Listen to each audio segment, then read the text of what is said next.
and the Chicago Cubs. And AJ, this is a point of excitement for Dodger fans, for baseball fans in the United States, Japan, and beyond. Roki Sasaki, very highly touted prospect, signed in January by the Los Angeles Dodgers after an impressive run in Japan, gets set to make his major league debut today. Well, the international man of mystery, what will Roki Sasaki bring to the Los Angeles Dodgers and the defending world champions? You see all the accolades he had in his record and all the strikeouts he has and the ERA barely over 2. The thing for me with Roki Sasaki is how will he adjust to major league hitters? He's basically a two-pitch guy. Yes, he throws a fastball, a split, and a slider. Will his velocity be there? And how quickly will major league hitters adjust to his split, which has been untouchable in spring training and was untouchable for the Chibalote Marines. But can he do that against these big league hitters who have a lot of video, have studied him, and how will the Cubs react the first time through? That's what I want to see, because this is the most intriguing storyline in baseball. From about 500 kilometers north of where he will make his major league debut in the Tokyo Dome, the Rikuzen Takata native will be on the bump for the Dodgers. It'll be Justin Steele taking the ball for the Cubs on the other side of this break, and he'll face Shohei Ohtani to begin Game 2 of the 2025 Major League season. It's coming up next on Roki Sasaki's first major league pitch is at 100 miles an hour to Ian Happ. He misses low for ball 1, and thus begins the career of, as you said, AJ, the next big thing in Major League Baseball, perhaps, and certainly for the Los Angeles Dodgers. Happ will last one foul. The ooze, you could hear the ooze and the ahs, because in Japan they put the kilometers per hour, not the miles per hour, on the scoreboard, and the Japanese fans saw, and you heard ooze. And any questions about Roki Sasaki's fastball, the velo being down, he's proved those wrong the first 2 pitches at 100. Another one at 100. Happ feels like he just missed it as he lifts it out to left. And Michael Conforto for out number 1. 160 kilometers per hour. That's what a 100-mile-an-hour pitch is for Sasaki. Cubs with the same order and same lineup except for one change behind the plate. Miguel Amaya had the lone RBI in Game 1. Carson Kelly, the new addition, takes over behind the plate in Game 2. They are without Nico Horner as he recovers from the flexor tendon injury. Japan versus Japan. Here is Seiya Suzuki taking ball 1. Took it easy on his countryman there, Adam. 101. And no question about the velocity very early so far. Sasaki misses outside. He's dealt with some arm soreness. His velocity dropped last year when he was pitching in Japan, and he hasn't pitched a ton of innings. The max he's thrown is 129 innings while he's been a professional in Japan. Suzuki will swing and foul one back. Well, that's one of the interesting things, is how will the Dodgers handle Roki Sasaki this year? How will they limit his innings? Because they still need him. They still want him to pitch well. And you see the effort, and you hear him grunt after every pitch. I want to see one of these splitters that he throws. Unpredictability of some of the pitches that he delivers. He's got a curveball and a slider, but the fastball and split finger mix is what people have been touting for quite some time. That was a slider. You hear the grunt, and the fastball misses high. One thing I noticed also is how quiet it gets when he pitches. In Japan, they're very quiet when the pitcher's pitching. In America, they'd be screaming, yelling, everything. In Japan, they're quiet. It's respectful. On a payoff pitch, and he gets Suzuki to swing and miss at a fastball. There's the first strikeout of Sasaki's career. They're 2 away.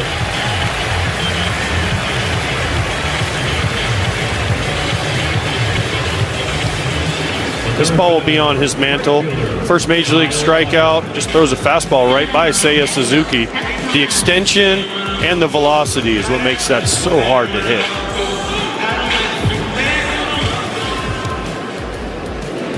Certainly a major addition for this Cubs lineup that was below average, below league average.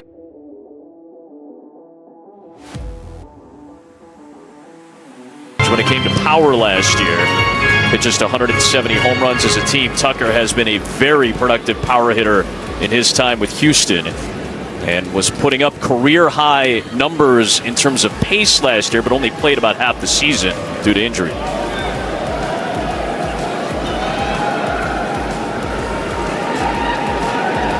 1-0 delivery is lifted in the air. Well struck ball, but playable in center for Pages. And Sasaki enters Major League Baseball with a strikeout in a 1-2-3 inning. And a round of applause from Ohtani. A 1-2-3 debut inning for Roki Sasaki. Michael Busch to lead off this second for the Cubs. One fades away, ball one on the former Dodger Busch. 0 for 3 in the first game yesterday.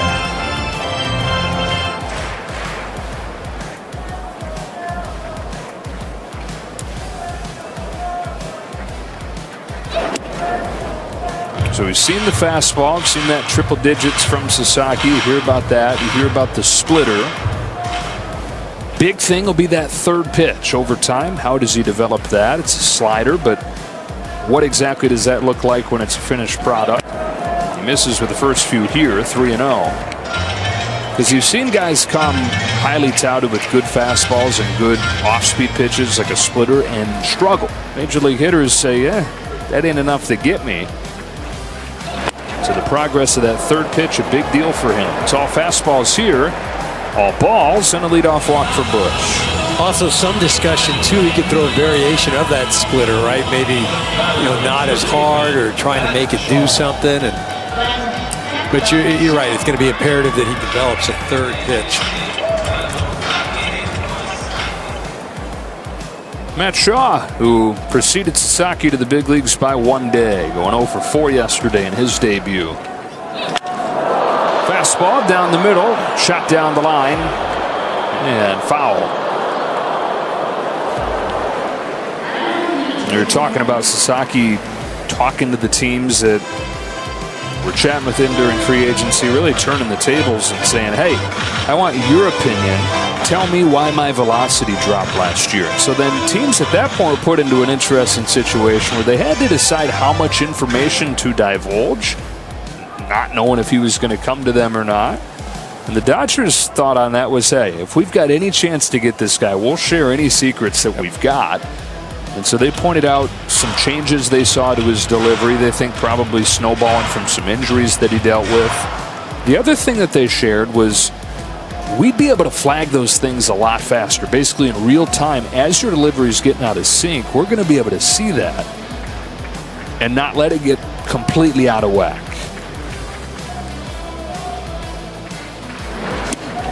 There is the splitter. One-of-a-kind pitch. There is no splitter in baseball that spins less, and that's the idea with a pitch like that. You want to kill the spin or drops more. Shaw to short, caught by Rojas. That pitch on average, the splitter, drops 3.5 feet. I mean, as a hitter, all you can do with that is basically let it go. You're not going to hit it or hope that it's bad and it just hangs. If you're up there trying to defend against that, bad baseball. You've got to go up there ready to hit a fastball, and if he can land that splitter like that, you just tip your cap. It backs up here for a ball on Dansby Swanson. A couple other things that make it unique. It moves both ways. Traditional splitter's going to fade arm side. Sometimes his will cut a little bit and look like a slider. He doesn't necessarily know which direction it's going. The catcher certainly doesn't. Overthrows his fastball 2-0.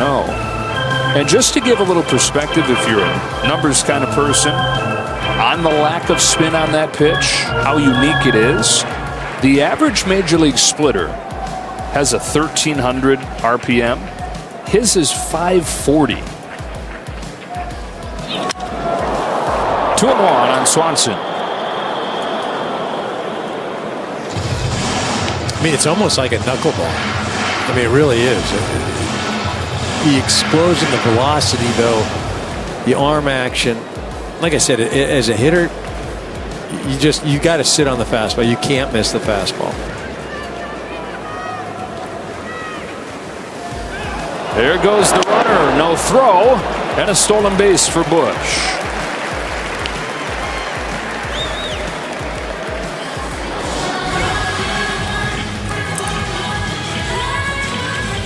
You see right there, and Busch just had a 4 or 5 set head start.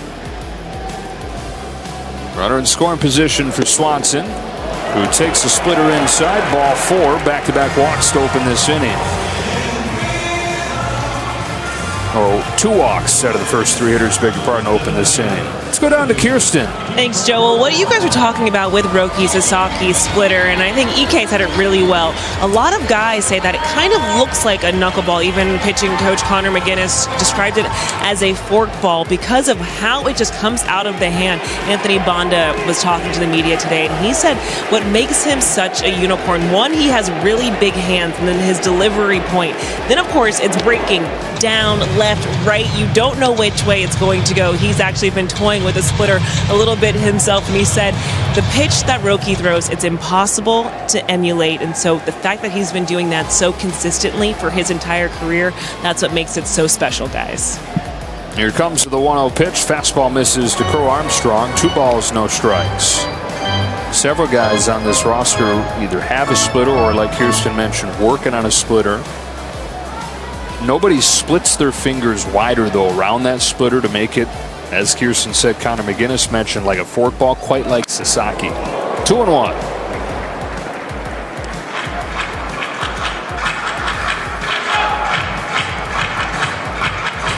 And you can see right there, he drives that ball up between his fingers. No matter what pitch he's going to throw, pitchers will often do that if they have a splitter because that's the hardest grip to get, and it'll be the most obvious to the Cubs. They're looking in there trying to see. He's got to reach in there and grab that. So start with that one and adjust off it. I mean, the thing about throwing that is it's so taxing on the forearm. A lot of strain there. And again, as hard as he throws it, that's why he is the unicorn there. It's, you just don't see it like that. To short, it's caught by Rojas. It's a double play, and it ends the inning. So Sasaki, with some help from his shortstop, to pitch around the pair of free passes. Here for the first home run, and a 3-0 lead as Carson Kelly takes a ball from Sasaki. Kelly's first game as a Cub. Decade in the big leagues now for the longtime Arizona Diamondback. And then he comes over to the Cubs for his first season with them. Bounces this one off the end of the bat to first, and an easy play for Kike Hernandez. Sasaki rolled through that first inning, pitched around a couple walks in the second.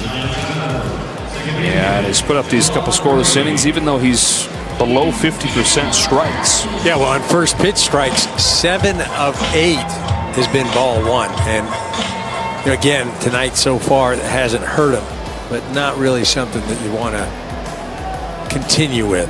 John Birdie comes at him with a fastball. Won't be an easy play with his speed. Muncy, bare hand, nice play, but Birdie runs fast, and he's got an infield hit.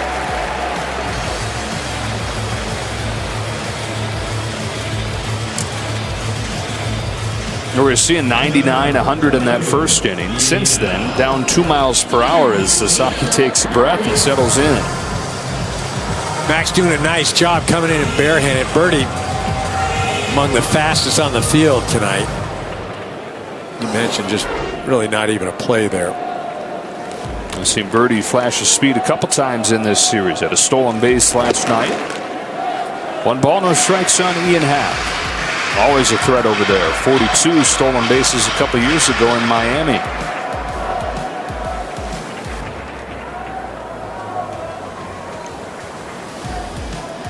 Sasaki's 1-0.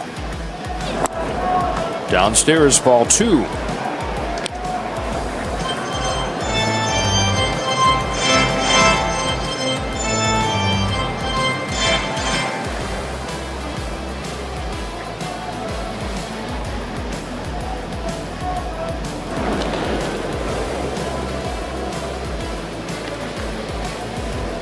Big night for so many people, none bigger than Sasaki, but you think about the Dodgers scouts and executives that for years have been working to try and make Sasaki a Dodger. Culmination of that work Dodgers scouts first watched him when he was a junior in high school. That's before the whole world was talking about Roki Sasaki as this big-time prospect. Years of watching him, years of learning about the person, present. Just wanted him to see them around. There goes the runner, throw down, not in time, and a stolen base for birdie. In fact, the last 2 years, the Dodgers had a scout in attendance for every single start that Roki Sasaki made. Not that they still needed to be convinced of anything, but that idea of being there and having that Dodger presence always there.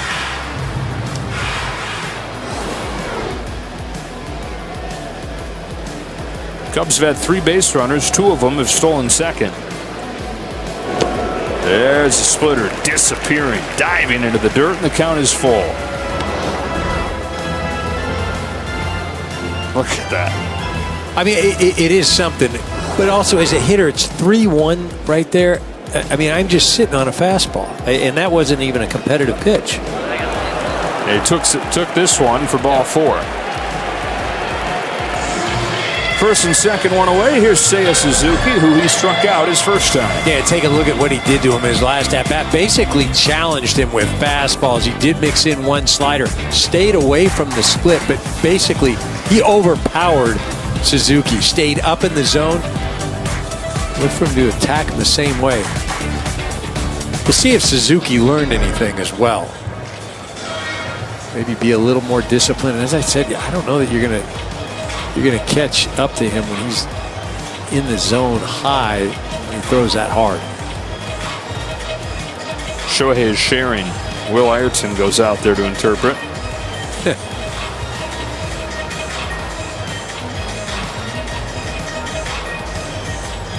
Dodge pitching coach Mark Pryor delivers the message. Teeth of the lineup coming up here for the Cubs. Dodgers ahead 3-0 in the last of the third.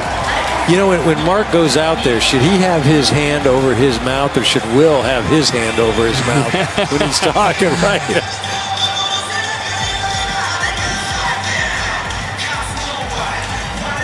So back-to-back innings, the Cubs have had a couple runners aboard. Sasaki used a double play last inning to get out of it unscathed. His manager, one of the 13 guys born in Japan to play for the Dodgers. And 2 of the 5 Japanese stars featured in this series, head-to-head right here. Sasaki to Suzuki. In the dirt, 1-0. That's 3 consecutive splitters, none of which have been in the strike zone. Now, one of them was a strike. He did get a chase. But again, just hasn't been able to land that pitch. Fastball is hit foul, 1-1. As much raw talent, explosive stuff as anybody. But far from a finished product. Sasaki, he said at his press conference that he was deeply honored so many teams reached out, knowing that he still has so much to work on. And back to one of the big reasons he chose the Dodgers, thinking they were a place that could help him work on those things. Working in some trouble right here. 2 on, 1 out, and a 2-1 to Suzuki. Ball 3. I mean, as many splitters as he's throwing right now, it kind of indicates that he's not real confident with the fastball. The crazy thing is the Cubs hitters have been swinging at the fastball, whether it's in the zone or just out of the zone. They haven't been able to stay off it. The bases are loaded. Sasaki issues his 4th walk.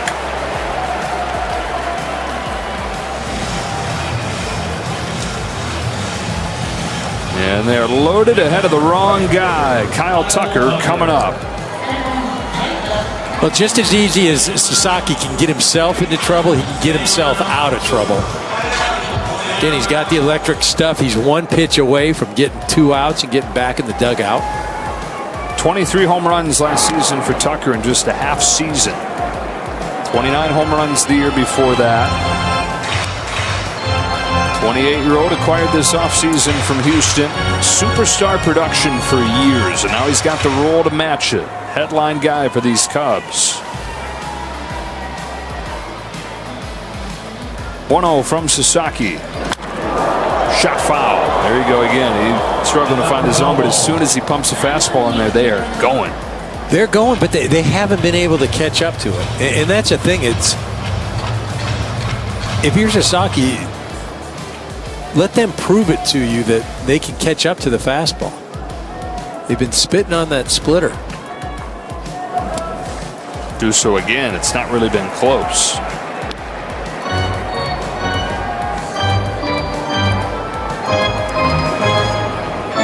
Dave Roberts is thinking 4 or 5 innings tonight for Sasaki. Got the 5 from Yamamoto yesterday. Here he comes with the 2-1. Misses badly. Ball 3. Nowhere to put him.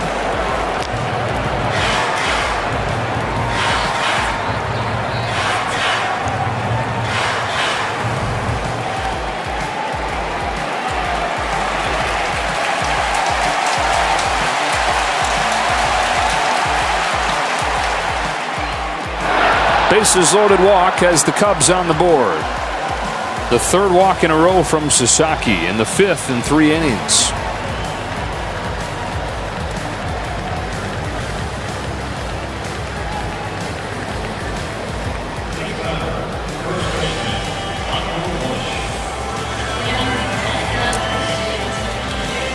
Bases still loaded, just one away. Michael Busch drew a walk of his own his first time. And the bullpen gets going. That's Luis Garcia.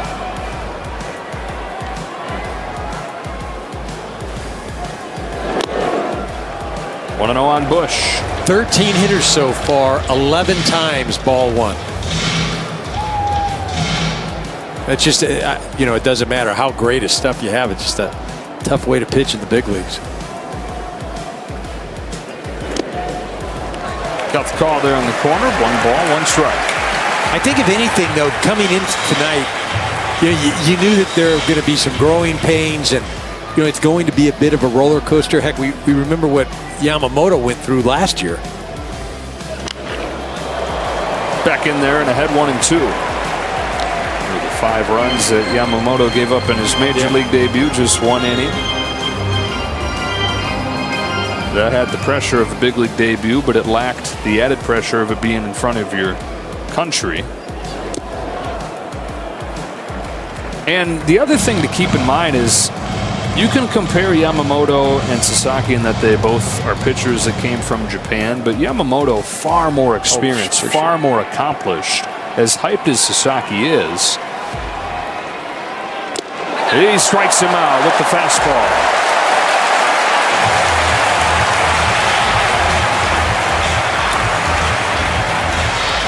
Two out. I mean, I'll say it again. Just as easy as he gets himself in trouble, he can get himself out. That's how good his stuff is. You know, it becomes one of those things, too, is he's just got to believe that he's that good. Easier said than done, though, right? It is. I mean, the only way you can do that is when you start having some success at this level. Strike 1 on Shaw. Let it eat. Back up to 99 right there.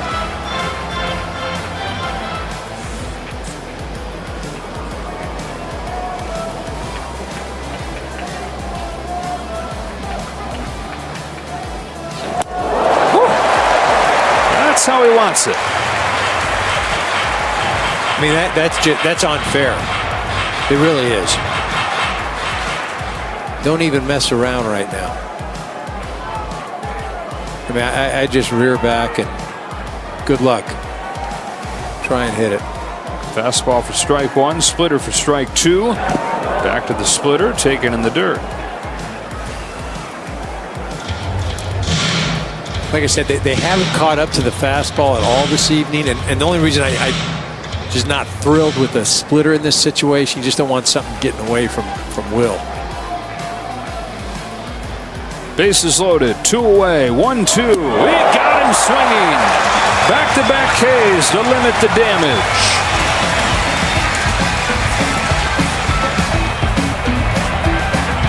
佐々木朗希の才能がこれほどまでに称賛されるのは決して偶然ではありません。彼の圧倒的な速球、驚異的なスプリッター、そして成長を続けるピッチングスタイル、これら全てが彼を MLB の未来を担う存在として確立させています。すでに日本のプロ野球で数々の記録を打ち立て、WBC でも世界を驚かせた佐々木。そんな彼がロサンゼルスドジャースという名門球団でさらなる飛躍を遂げようとしているのです。このニュースが発表された瞬間、多くの野球ファンが興奮と期待に包まれました。なぜならドジャースは単に資金力があるだけのチームではなく、選手を最高の状態へと導く開発力を持つ球団だからです。過去には大谷翔平をも驚かせた育成環境を持ち、常に選手のポテンシャルを最大限に引き出してきました。そんな環境の中で佐々木朗希がどれほど進化するのか想像するだけでワクワクしますね。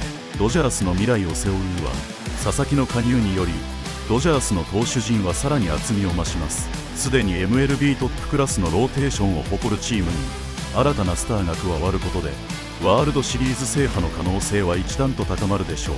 彼のデビュー戦ではスタジアム全体がその一球に息を飲み、全米が彼の投球に釘付けになることは間違いありません。そして何より佐々木はまだ発展途上の選手、現在でも驚異的なパフォーマンスを見せていますが、ドジャースでのトレーニング、MLB の厳しい環境の中でさらに進化していくでしょう。もしかすると数年後には史上最高の投手として語られる存在になっているかもしれません。野球界を揺るがす最強のスプリッター、現時点でも世界最高の球と称される彼のスプリッター、その破壊力は計り知れず、 MLB の打者たちがどのように対応するのかが大きな注目ポイントとなるでしょう。これまで日本の打者ですら苦しめられてきたこの魔球がアメリカのスラッガーたちにどれほどの衝撃を与えるのか想像しただけで鳥肌が立ちます。実際スカウトや評論家の間では MLB 史上最高の変化球の一つとも評されており、80点満点のスカウティング評価を受けたのも納得の結果、佐々木のスプリッターがこれからどんな伝説を生み出すのか楽しみで仕方がありません。 MLB の歴史を塗り替える可能性、ここで思い出されるのがかつてメジャーリーグに衝撃を与えた選手たちです。スティーブン・ストラスバーグ、ポールス・キーンズ、そしてもちろん大谷翔平。彼らが登場した時、それは単なる新しい選手のデビューではなく、野球の新時代の幕開けでした。そして今佐々木朗希がその名を連ねることになるのです。特に彼のポテンシャルはまだ成長の余地があるという点で非常に魅力的です。ドジャースの指導の下で速球のコントロールやスライダーの精度を向上させれば、彼は単なるエース級投手ではなく MLB を支配するモンスター級の投手へと進化するでしょう。皆さんの期待と予想を聞かせてください。佐々木朗希の MLB デビューは間違いなく今シーズン最大の話題の一つ。彼の成長と成功を見届けるのは私たち野球ファンにとっても最高の楽しみです。ここで皆さんに質問です。